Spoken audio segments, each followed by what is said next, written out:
Well, good morning, everyone. I hope you've had a wonderful weekend. This morning, as I have been thinking about where we are going through the Bible, if you're like me, I'm in the middle of Exodus. And I started out this past week when I was reading Exodus 20. My first thought was about the Ten Commandments. And then I thought, when I hit about Exodus 24, I realized that last Tuesday was the average day that most Americans give up their New Year's resolutions. So if you're most Americans, you've quit your New Year's resolutions by now. And that would include reading the Bible through. And then I hit Exodus 24 and I realized, yeah, that's probably part of the reason why a lot of people quit about this time, is they're hitting the middle of Exodus, the early parts of Leviticus, and they don't understand the book. And so I want to do two different chapters. I haven't been doing this, but I kind of want to take a look at two different chapters today, two different verses. The first is from Exodus chapter 20, verse 7. Do not use the Lord your God's name as if it were of no significance. The Lord won't forgive anyone who uses his name in that way. And that's the Common English Bible. That's the CEB translation. And so that's kind of the Common English translation, is to say do not use. But I don't know that that's accurate. In fact, more and more scholars are saying that's not a very good translation. If we look in Hebrew, it doesn't say do not use, as if the name of God is somehow forbidden or taboo. It actually says do not take up the name of God in a hollow form. Do not take up the name of God as if it's vapor or a mist, something that's not tangible. And more scholars are saying that take up doesn't mean God's name as in speaking. It means do not call yourself part of God's people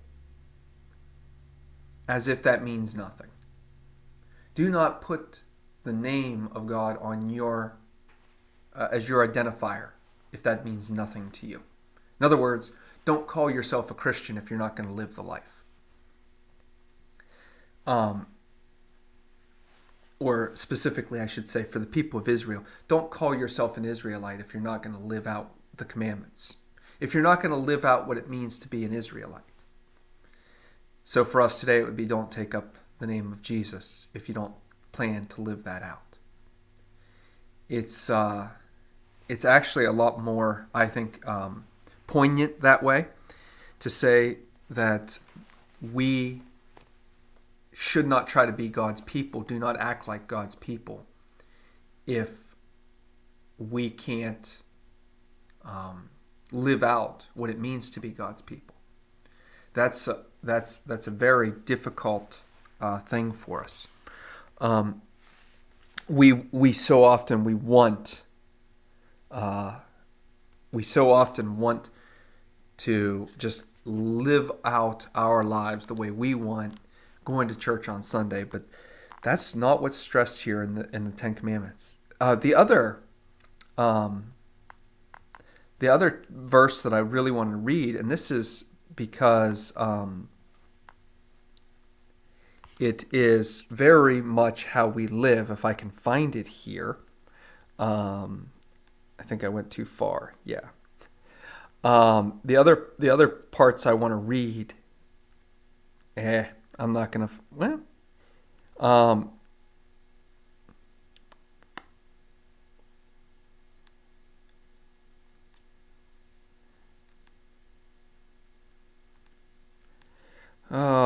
Is in Exodus 23. We don't often think these are the verses. These are kind of the verses that trouble a lot of people. These are the places where these arbitrary rules kind of trip people up and make people go, oh, why am I reading this? And this is why people quit. But these are all what it means. All of this is what it means to take up God's name. So that verse that we just read, it is spelled out in all these verses. And I think they're summed up in places like chapter 23, verse 5.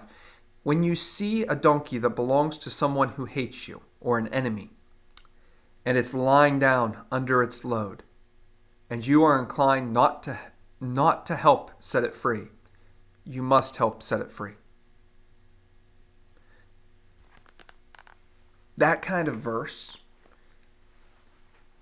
makes us realize that all of these commands are about setting the people of Israel apart, making them look distinct from the people around them.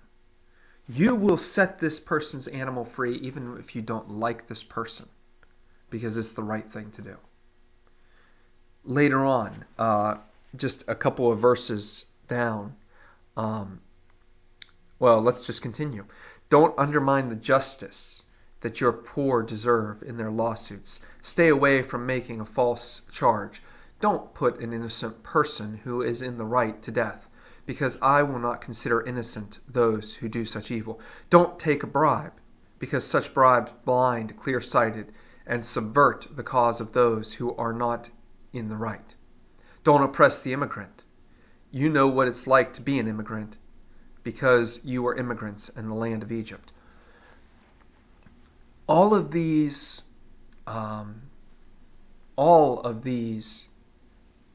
laws are about shaping the people of Israel. Some of them, to us they're going to seem a little bit ridiculous. Some of them are going to seem a little bit foolish, but they're all about crafting that people that's going to take up God's name. And we should look for places of overlap, like we read in 23, where it's all about remembering what it's like to be the marginalized, the oppressed, the hurt, and never treating somebody that way. It's about remembering what it's like, or not letting your hatred for somebody get in the way of doing good to them. I mean, think about that. That's really difficult. That's really powerful. If we just listen to it and act on those laws, our country, our world would be a much, much better place. So as we're reading these closing chapters of Exodus and starting into Leviticus shortly, there's going to be a lot of repetition of this stuff. There's going to be a lot of laws that are sometimes a little tough to read. There's going to be just repetition of some of the same material over and over again. But recognize the fact that we're still not getting it right, and we can read the repetition. Not just have it repeated to us, but we read the repetition very frequently, and we still don't get it right. This is about letting it soak into us. What does it mean to be the people of God? Because we are the ones who are called to take up God's name in the world around us. And so, I'm getting some positive feedback on these videos. If you've watched this far, great. If you know other people who would like to join the group, you can add them to the Facebook group.